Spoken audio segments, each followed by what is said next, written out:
everyone, I welcome you all to Analyst Ias YouTube channel.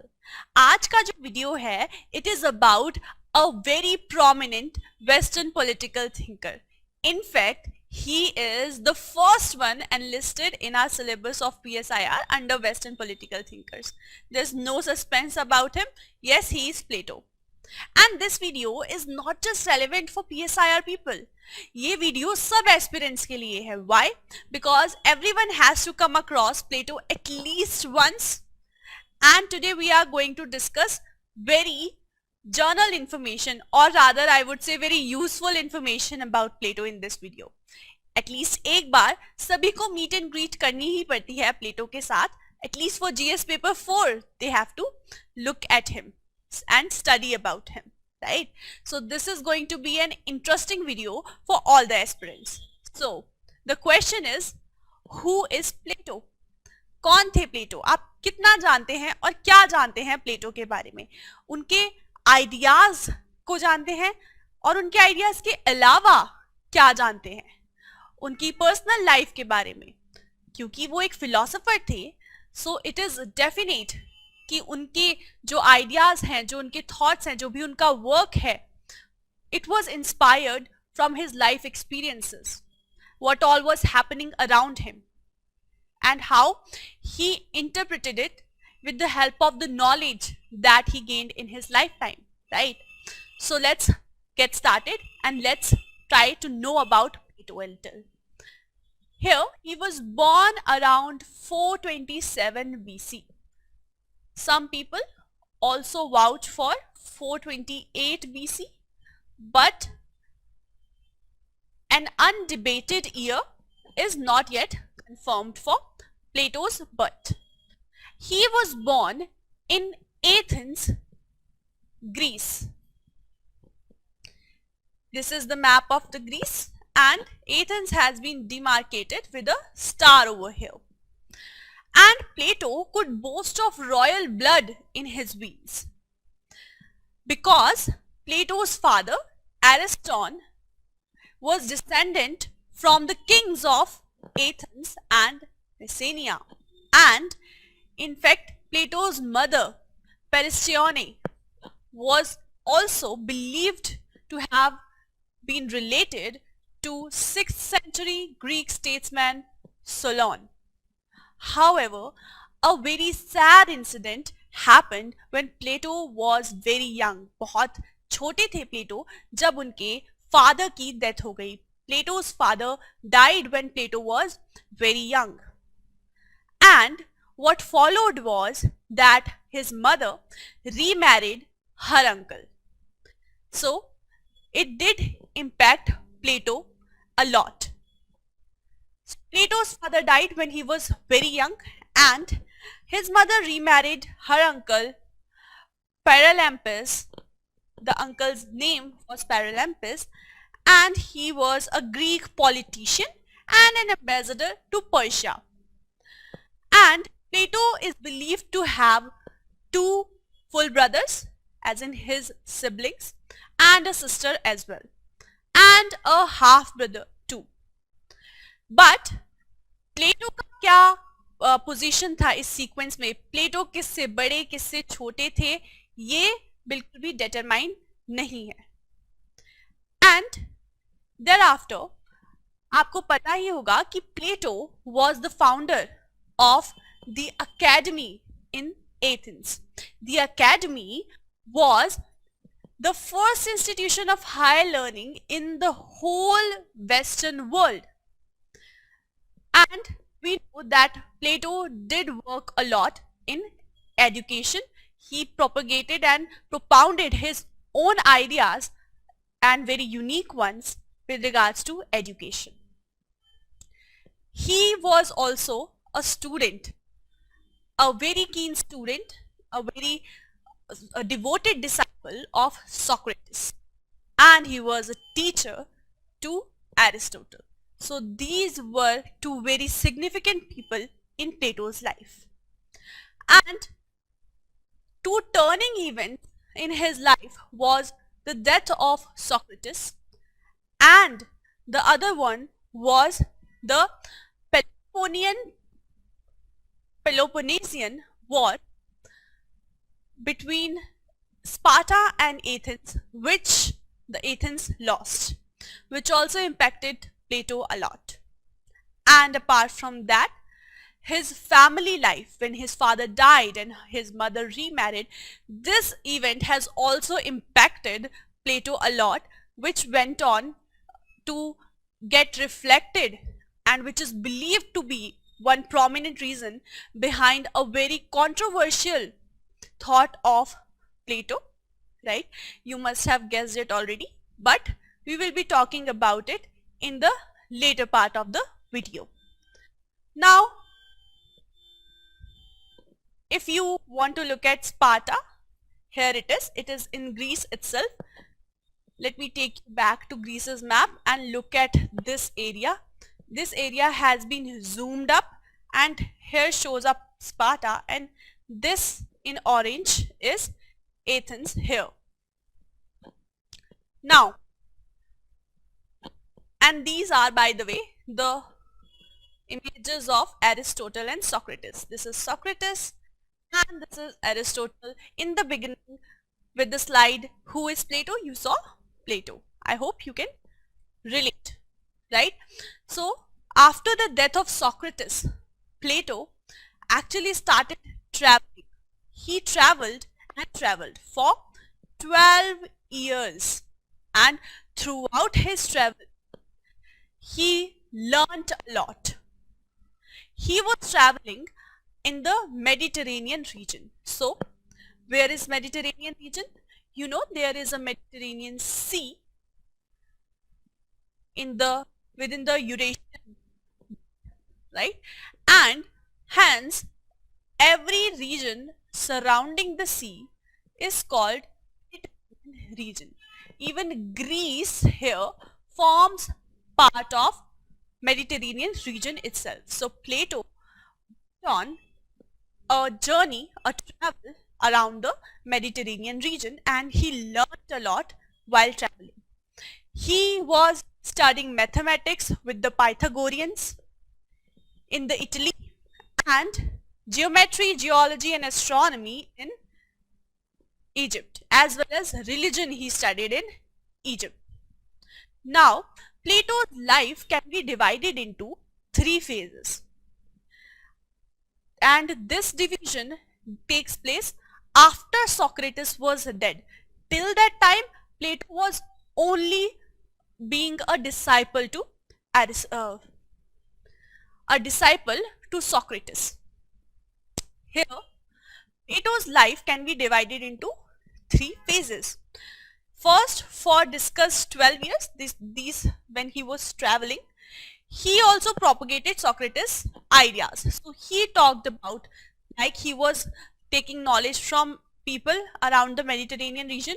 He was also letting them know. He was also preaching and propagating the idea of his masters with them. He was exchanging ideas of his master with them. And Plato was also contributing towards the exchange of knowledge while he was gaining it, right? In the second phase of his life, which is known as middle period, middle age for Plato, this was the time when he worked most in the political dynamics, political discipline.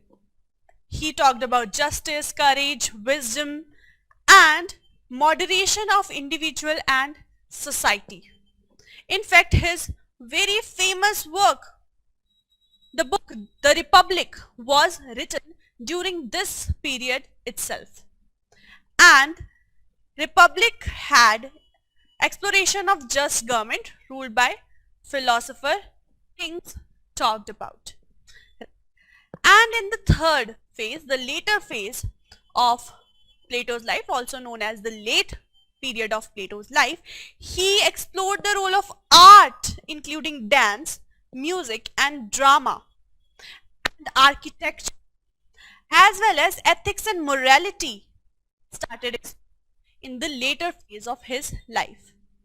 Now, these were the 3 major phases of his life, and Plato is believed to have died in his 80s in Athens in 348 BC. In around 348 BC, he died in Athens and he was in his 80s at that time. So this was something about Plato, some insights about Plato's life. Now let's have a look at the major ideas that Plato gave us. So we shall be talking about Platonian ideas now. So Plato talked about deductive method, that is going from general to particular, top to bottom approach. He believed in selective use of facts for arriving a predetermined conclusion. So a hypothesis he took, right, and he arranged the facts in a manner to prove that true, right. He believed in so-called deductive method, right, and he was the first fascist, first feminist, and also the father of political philosophy. Do not confuse him with Aristotle. I know what you guys are thinking. It is political philosophy written over here, right?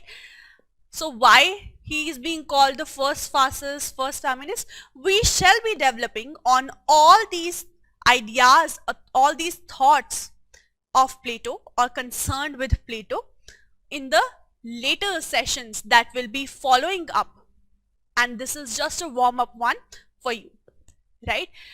He then said that education is a spiritual remedy for all social evils, and we do know how much work Plato has done in the field of education. He also mentioned that it is knowledge which is virtue. He believed in knowledge being the real virtue. And state is individual writ large. What does this statement mean? Well, this statement forms part of organic theory of state, right? I hope you must have already studied about it as a PSIR person.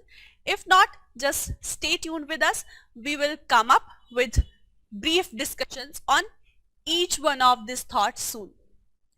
Then Plato said reality is the shadow of ideas. Yes, he gave a preference to ideas. He believed that it was ideas that predetermined everything. That's why he went on to declare ideas are greater than matter, and in fact philosophy is greater than physics. Of course it was because it is philosophy which is mother of all the subjects. It was philosophy before the compartmentalization, before the categorization of the subjects were done. So here this statement also, or this idea of Plato also tells us that there is predominance of philosophy over science, right? Then Plato also said that state itself is a consequence of education, that it is because of education that the state could exist. Without education, the existence of state was not possible, because some form of education people received, which is why they came up to the arrangement of state, right? And state could only be maintained because education was existing. Then about Plato, justice is another aspect that is very prominent, right? If this is not visible to you, do not worry, I'm going to read it out for you. So justice is not only internal but external also. This was a firm belief of Plato. Could you think of a similar phrase by another thinker? If you can, put it in the comment box. And in fact, apart from that, Plato also believed that love is phenomena of relations, while justice is the feature of society. So Plato did give predominance to justice being imparted above every other aspect, right, of social behavior. Why did he do so? Can you think about the reason going back to the events of his life? Well, I will take you on a ride about all of these thoughts very soon. Just keep following the series here about to come, right? So now, next one is, it is the right to give every man his due. This was also Plato's take on justice, that it is right, or the only correct thing is to give every man his due. Now, next one was, Plato did believe in democracy being mobocracy. Why? Even this is connected with Socrates' death, right? Here, Plato next up said about family, that family and private property are the manifestations of selfishness, because it is with attachment to one's family and private that man starts becoming possessive and selfish about things, right? And thereafter, Plato also gave categorization of men to us. Men here means people, right? So man of gold, man of silver, man of copper. So man was divided into three categories by Plato based on certain skill sets, certain talent that man possessed, right? So study is the lifelong process of, for philosopher king, was another very much firmly held idea of Plato. And this could be seen in his system of education. This could be seen in work, Republic, right? We have already talked about it in brief. Then the greatest wealth is to live content with little, having little with yourself. That is the greatest wealth, right? And you are living satisfactory if you have little with you and you can live satisfactorily. That is your greatest part, that is your greatest wealth. So Plato did not actually support family and private property much. So he wanted the man to be content with very little, and he did not want him to be selfish at all.